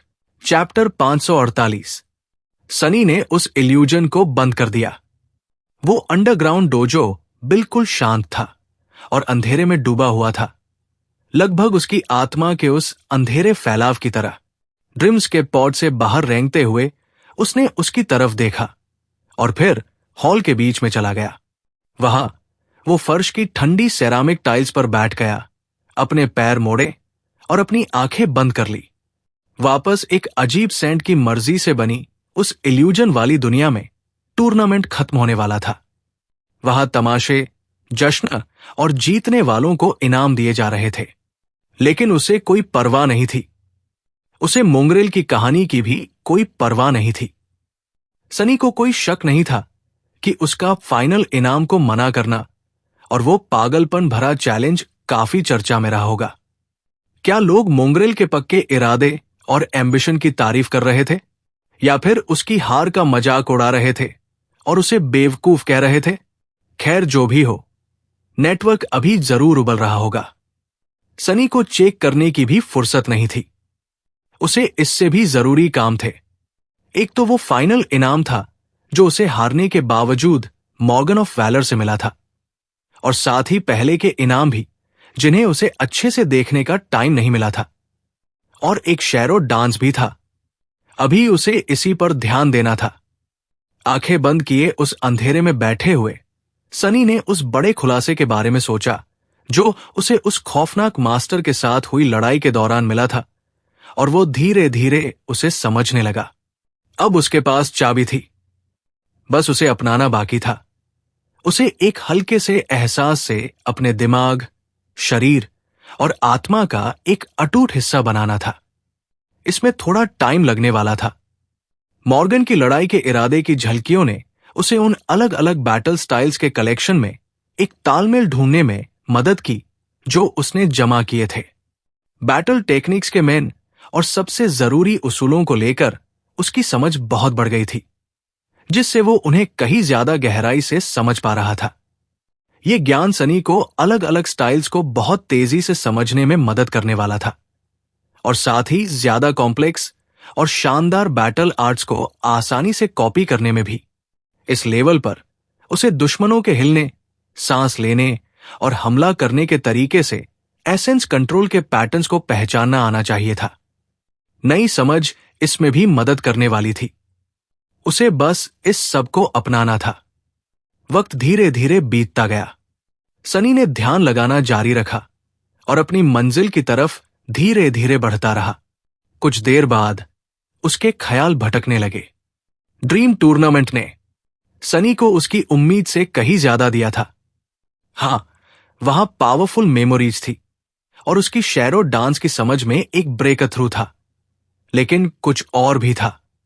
अलग था, लेकिन कम कीमती नहीं था। ड्रीम एस्केप के सबसे बेहतरीन फाइटर्स के साथ लड़ने से उसे अपनी खुद की ताकत को समझने में मदद मिली थी। एक के बाद एक खतरनाक चैंपियंस का सामना करने से सनी को यह पता चला कि वो उनसे कितना ज्यादा ताकतवर और अनुभवी था।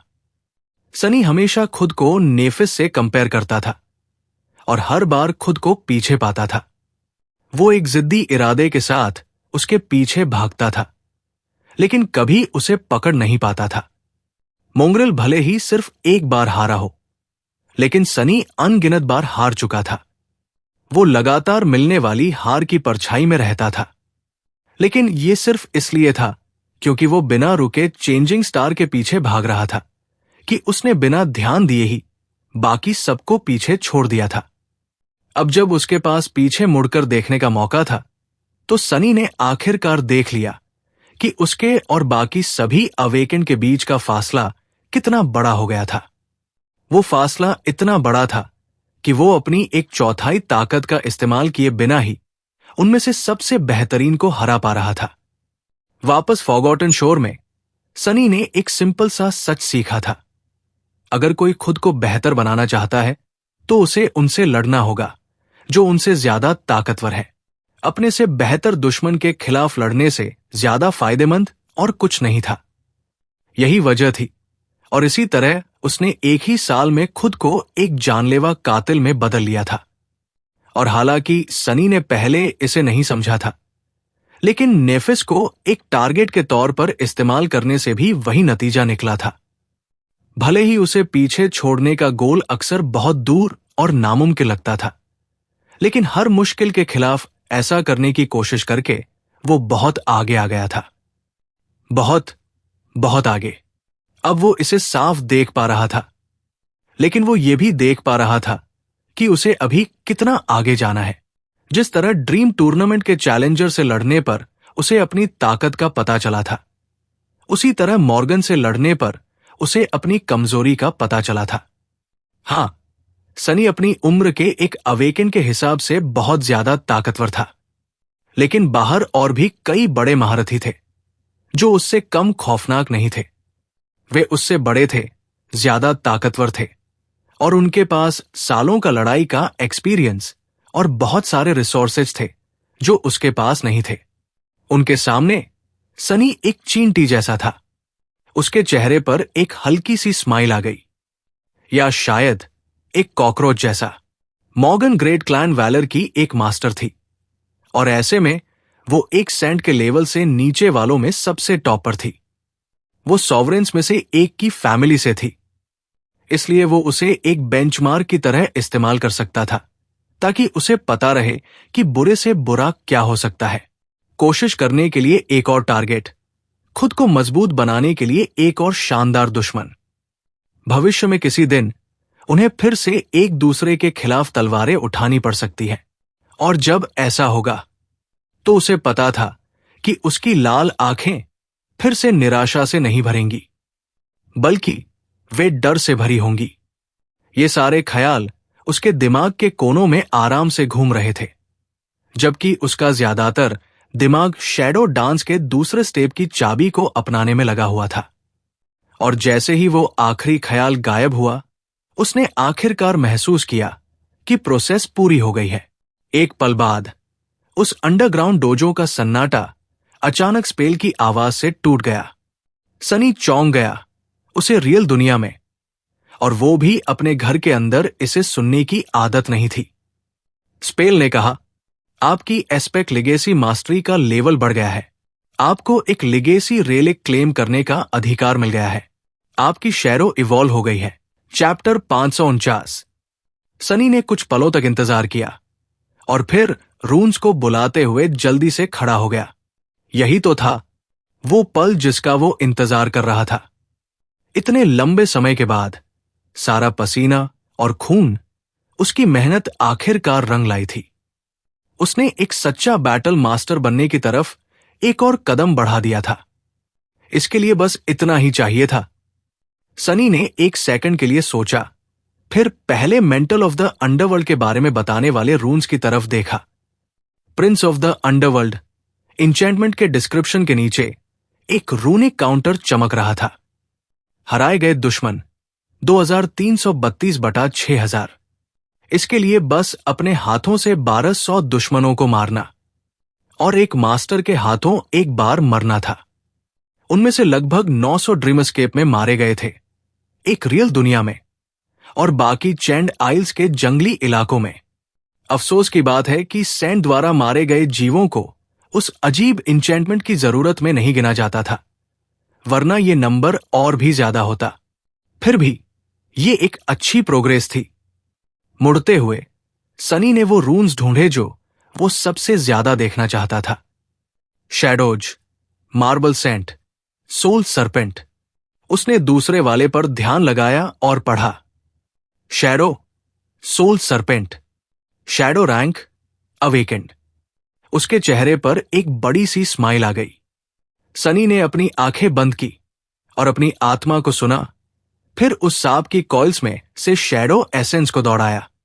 वो महसूस कर सकता था कि वो पहले से भी ज्यादा तेजी से बह रहा था। एसेंस खर्च होने और रिकवर होने की स्पीड भी पहले से बेहतर हो गई थी। बढ़िया। उसे लगा था कि एक नई रैंक तक इवॉल्व होने के प्रोसेस में बहुत टाइम लगेगा, जैसा कि फॉरगॉटन शोर में सेंट के साथ हुआ था। लेकिन शैडो डांस की दूसरी लेवल की मास्टरी हासिल करने के बाद सोल सरपेंट तुरंत ही अवेकन हो गया था। शायद एक एस्पेक्ट लिगेसी रेलिक होने के इसके अनोखे नेचर की वजह से। मैं सोच रहा हूं कि और क्या बदला होगा। सनी ने अपनी आंखें खोली और वापस रून्स की तरफ देखा। उसने पहले ही नोटिस कर लिया था कि शैडो के डिस्क्रिप्शन में नए रून्स थे। Shadow attributes, shadow guide, soul weapon, soul beast. Soul beast पहले वहां नहीं था। उसने नए एट्रीब्यूट पर ध्यान लगाया और पढ़ा। एट्रीब्यूट डिस्क्रिप्शन, सोल सरपेंट एक जानवर का रूप ले सकता है। सनी ने कुछ बार पलकें झपकाई। क्या? उसने अपनी नंगी छाती को नीचे देखा और उस काले सांप के खूबसूरत टैटू को घूरा जो उसके धड़ और हाथों पर लिपटा हुआ था। फिर सनी ने सावधानी से अपना एक हाथ उठाया और शैडो को दिमाग से एक कमान दिया। तुरंत ही वो टैटू हिला, रेंगता हुआ उसकी हथेली पर आ गया और उसकी उंगलियों से नीचे जाने लगा। हालांकि एक तेज ब्लेड की नोक की बजाय एक बड़े से सांप का तिकोना सिर हवा में दिखाई दिया।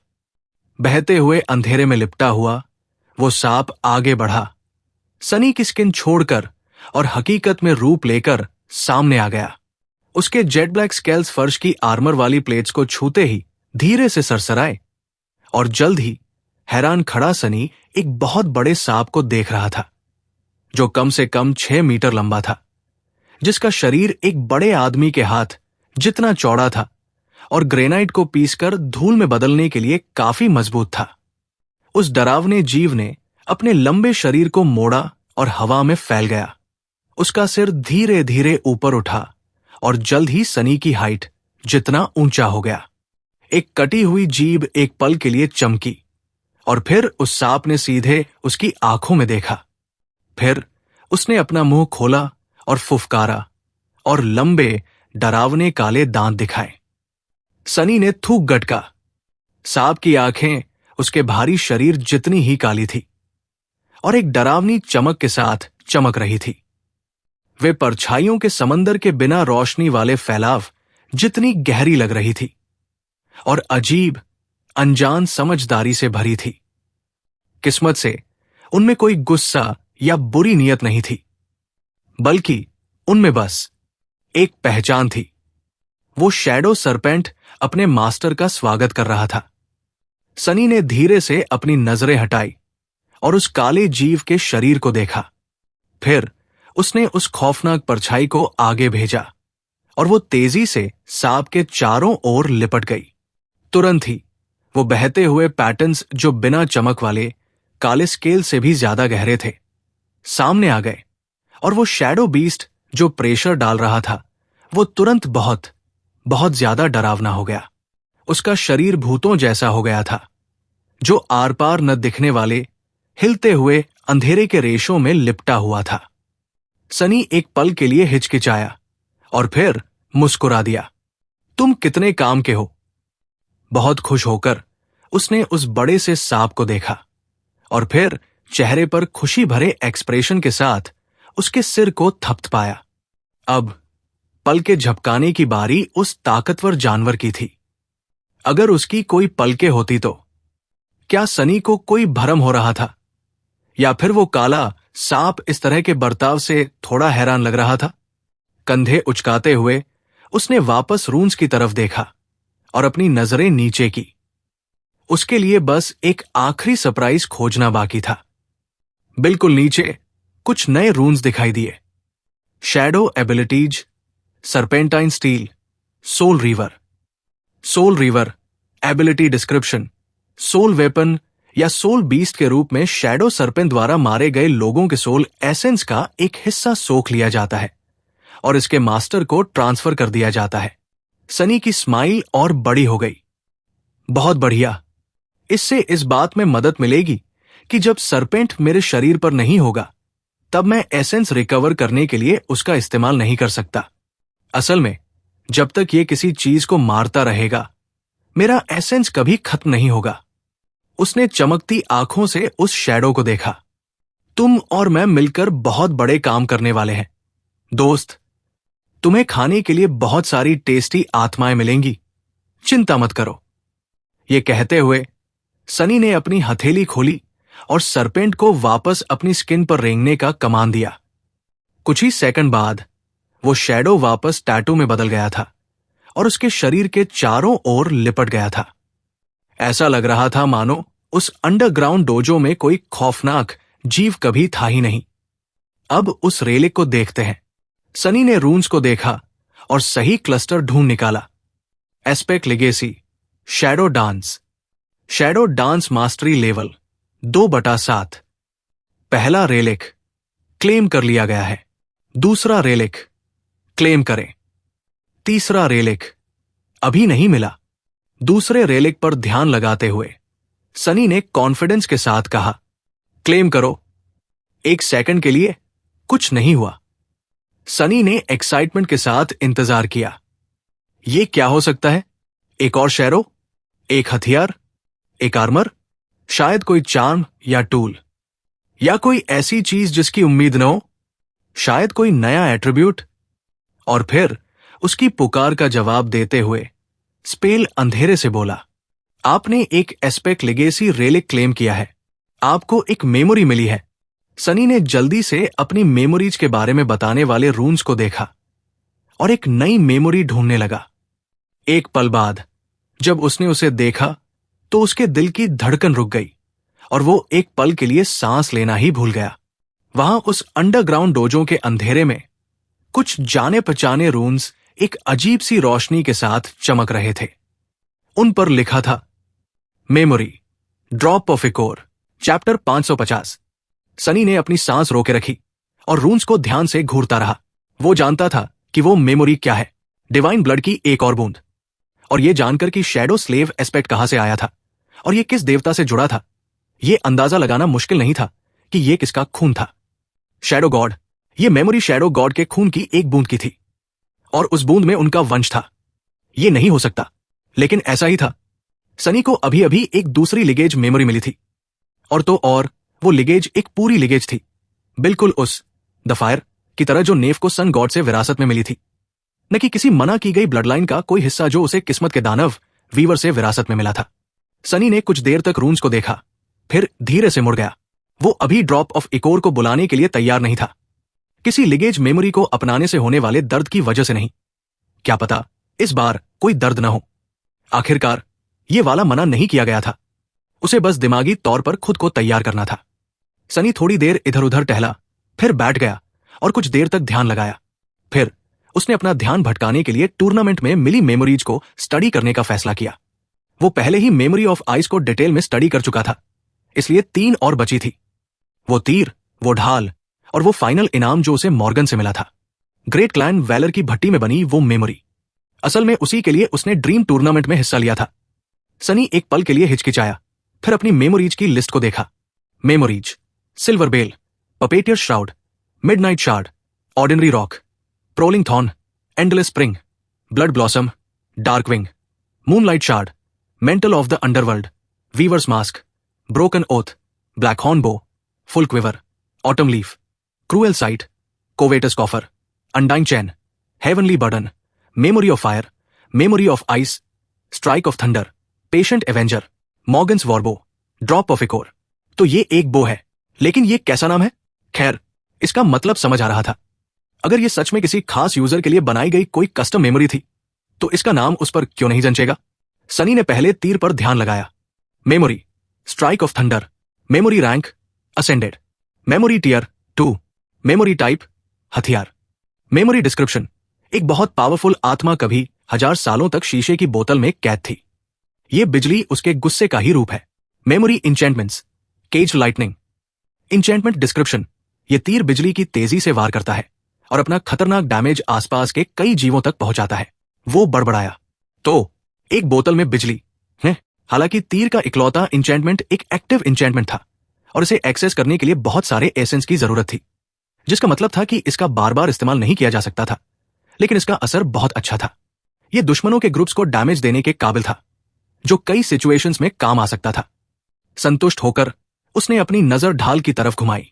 Memory: patient avenger, memory rank ascended, memory tier 3, memory type हथियार, मेमोरी डिस्क्रिप्शन: नफरत की आग में जलते हुए उसने इंतजार किया और देखा। जब सही वक्त आया तो उसका बदला बर्फ से भी ज्यादा ठंडा था। Memory enchantments: tenacious, burning heart, cold steel. Tenacious enchantment description: ये ढाल बहुत ज्यादा मजबूत है। बर्निंग हार्ट इंचेंटमेंट डिस्क्रिप्शन: ये ढाल मिलने वाले फायर डैमेज का एक हिस्सा स्टोर कर सकती है, ताकि इसे चलाने वाले के किसी दूसरे हथियार की ताकत बढ़ाई जा सके या एक खतरनाक शॉकवेव छोड़ी जा सके। कोल्ड स्टील इंचेंटमेंट डिस्क्रिप्शन: ये ढाल मिलने वाले इंपैक्ट डैमेज का एक हिस्सा स्टोर कर सकती है, ताकि इसे चलाने वाले के किसी दूसरे हथियार की ताकत बढ़ाई जा सके या आग की एक जला देने वाली लहर छोड़ी जा सके। सनी ने कुछ देर सोचा, तो ये ढाल असल में हीट को काइनेटिक एनर्जी में और काइनेटिक एनर्जी को हीट में बदलने के काबिल थी। स्टोर की गई एनर्जी का इस्तेमाल किसी दूसरे हथियार को मजबूत करने या एक पावरफुल अटैक देने के लिए एक साथ छोड़ा जा सकता था, जिसका मतलब था कि ढाल को जितने ज्यादा वार लगेंगे, पलटवार उतना ही ज्यादा खतरनाक होगा। सेंट के लिए एक अच्छी ढाल मेमोरी की काफी समय से जरूरत थी और ये उस पर बहुत जंचेगी। सनी के चेहरे पर एक हल्की सी स्माइल आ गई। और आखिर में सबसे बड़ा इनाम। उसने एक लंबी सांस ली, फिर उस बो पर ध्यान लगाया जो उसे क्लैन वैलर की असेंडेड मॉर्गन से मिला था। उसने उसे बुलाया भी। काले सींग और डार्क पॉलिश की हुई लकड़ी से बना एक कंपोजिट बो लाल चिंगारियों के एक तूफान से सामने आया। यह पूरी तरह से काला था, हालांकि इसकी डोरी एक चमकदार लाल रंग की थी। ग्रिप के पास इसके एक हिस्से पर एक निशान भी खुदा हुआ था, जिसका रंग बिल्कुल डोरी जैसा ही था। यह वैलर फैमिली के निशान को दिखा रहा था। एक सीधी तलवार जो लोहे के एक निहाई के आर पार थी। वो बो काफी खूबसूरत था, लेकिन सबसे जरूरी बात, यह गजब की ताकत का एहसास दे था। सनी ने कुछ पलों तक उस हथियार की तारीफ की और फिर वापस रून्स की तरफ मुड़ गया। Memory: Morgan's warbow, memory rank ascended, memory tier 4, memory type हथियार, मेमोरी डिस्क्रिप्शन: मौत जीने के लायक है, प्यार इंतजार करने के लायक है। कितना रोमांटिक और कितना डरावना। सनी को नहीं पता था कि यह डिस्क्रिप्शन किसने बनाया था, खुद स्पेल ने या उस इंसान ने जिसने इस बो को बनाया था। अगर यह बाद वाले ने बनाया था तो शायद यह मॉर्गन के लिए एक मैसेज था या कोई सीख जो स्पेलस्मिथ उसे देना चाहता था। लेकिन यह किस तरह की सीख थी? जिज्ञासा के साथ सनी ने उस काले बो की सतह के नीचे देखा, यह देखने के लिए कि क्या किसी इंसान द्वारा बनाई गई मेमोरी का स्पेलवीव स्पेल द्वारा बनाए गए स्पेलवीव से अलग होता है।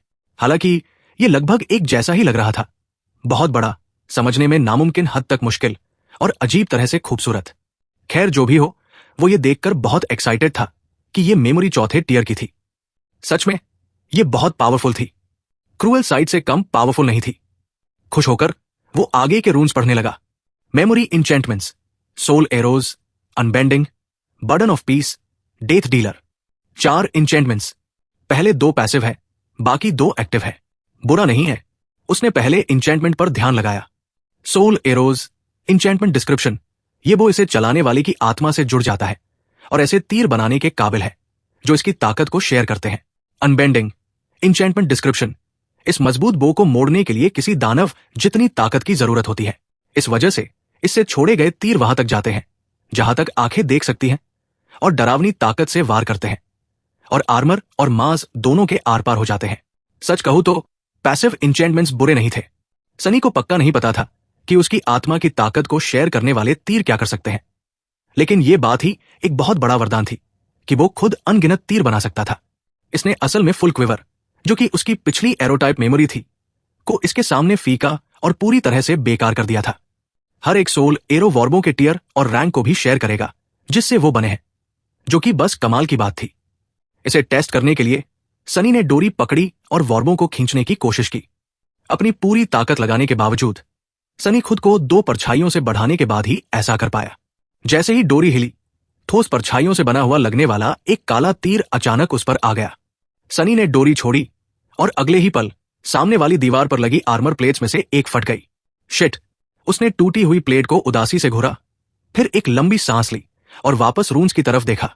Burden of peace enchantment description, soul arrows के किसी दुश्मन के शरीर के आर पार होने के बाद उनका वजन बहुत ज्यादा बढ़ाया जा सकता है। इंटरेस्टिंग। सनी इस इंचेंटमेंट के कई काम के इस्तेमाल सोच सकता था, चाहे वो तीरों से हुए घावों को और गहरा करना हो या बस दुश्मन को धीमा करना हो। आखिरी रून्स की एक लाइन बची थी, डेथ डीलर इंचेंटमेंट डिस्क्रिप्शन, ये वो एक तबाह कर देने वाला वार करने के लिए बहुत सारा एसेंस इस्तेमाल करने के काबिल है। ये सुनकर थोड़ा डरावना लगा। सनी ये जानने के लिए बहुत एक्साइटेड था कि वो वार आखिर कितना तबाह करने वाला हो सकता है, लेकिन वो इसे अपने डोजो में टेस्ट नहीं करने वाला था। वो पहले ही काफी कुछ सह चुका था। मॉर्गन्स वॉर्बो सच में एक ग्रेट क्लैन के असेंडेड नाइट के लायक हथियार था। ये सच में एक खतरनाक और कई तरह से काम आने वाला हथियार था। किसी और सिचुएशन में इसे पाने के बाद सनी खुशी से पागल हो जाता, और वो था भी थोड़ा बहुत। लेकिन एक और मेमोरी थी जिससे उसे निपटना था। अब वक्त आ गया था। वो अब इसे और टाल नहीं सकता था। सनी ने आखिरी बार उस खूबसूरत बो को देखा, फिर एक लंबी सांस ली और उसे हटा दिया। जैसे ही लाल चिंगारियों का वो तूफान गायब हुआ, उसने ड्रॉप ऑफ इकोर को बुला लिया। अगर कहानी पसंद आई हो तो लाइक करें, चैनल को सब्सक्राइब करें और शेयर करना ना भूलें। मिलते हैं नेक्स्ट चैप्टर में।